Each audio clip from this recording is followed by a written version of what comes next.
خوشحال هستم که خود را در میان شما جوانان پرتلاش میبینم. بدانید که هیچ شانسی بیرون تلاش به دست نمی آید. هیچ بزرگی بدون خطری وجود ندارد. هیچ موفقیتی بدون تلاش و پشتکار داشتن وجود ندارد. همیشه یگانه دلیل و رمز پیشرفت جامعه رشد جوانان آنها بوده است، رشد استعدادهای آنها بوده است.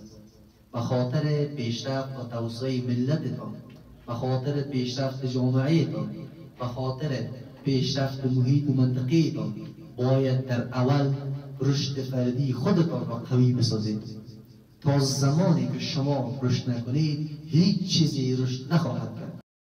لایکی